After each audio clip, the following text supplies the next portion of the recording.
Le matin, nous avons toutes et tous le même réflexe pour le petit déjeuner. Une bonne tartine, un petit peu de beurre qu'on étale tranquillement dessus, les yeux encore à moitié fermés, du moins si comme moi, vous vous levez à l'aube, un petit café, un petit bout de fromage, un peu de confiture, ma foi, pourquoi pas, et zou, terminé. Bon appétit.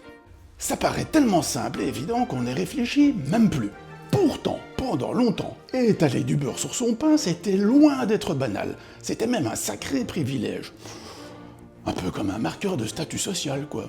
Je sais, c'est dur à croire. Et pourtant, je vous raconte tout ça, vous allez voir. Jusqu'au 19e siècle, le beurre était une denrée très coûteuse, plutôt longue à produire, et donc inévitablement uniquement réservée aux tables les plus aisées.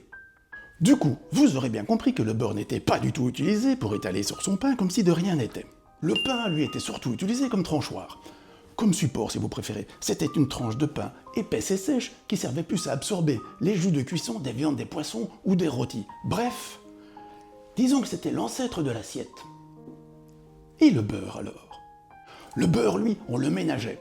On le cuisinait, bien évidemment, mais on le servait surtout à table pour pouvoir impressionner. L'étaler sur une tartine, c'était donc afficher un certain confort financier.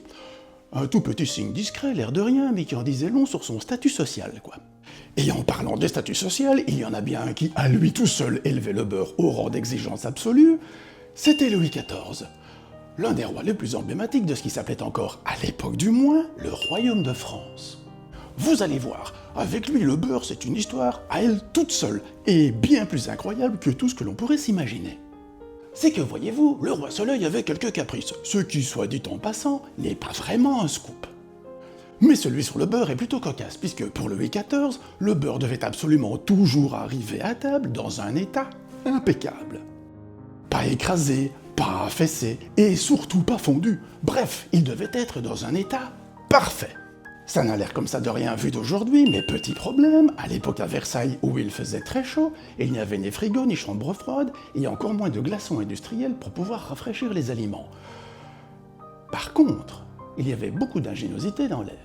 Comme ce système très étonnant qui a été mis en place dans les sous-sols de Versailles pour pouvoir garder le beurre, mais pas que, bien au frais, puisque les cuisiniers utilisaient en permanence des pièces au mur en pierre très épais qui étaient eux-mêmes ventilés par des conduits d'aération spécialement conçus pour ça, ce qui permettait donc de garder une température naturellement basse dans la pièce. L'humidité et l'absence de lumière étaient également des alliés très précieux pour pouvoir garder une fraîcheur constante. C'est pas mal, hein? Et en parallèle de tout ça, il stockait également dans des fosses très profondes, des glacières donc, des blocs de glace qui étaient directement découpés, en plein hiver, sur les étangs royaux. Ces blocs de glace étaient ensuite isolés entre eux par de la paille et stockés dans ces glacières.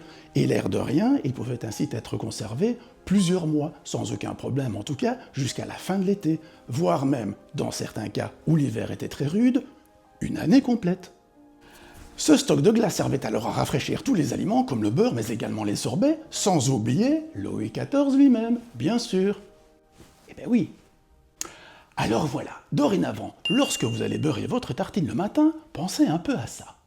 Vous ferez un geste qui, il y a 2 siècles encore, était uniquement réservé aux riches et aux puissants. Comme quoi les temps changent et que même les gestes les plus simples ont toujours des histoires complètement folles derrière elles. Et moi je trouve que les connaître pour pouvoir vous les raconter, je trouve ça génial. Non? Vous en pensez quoi, vous? À plus!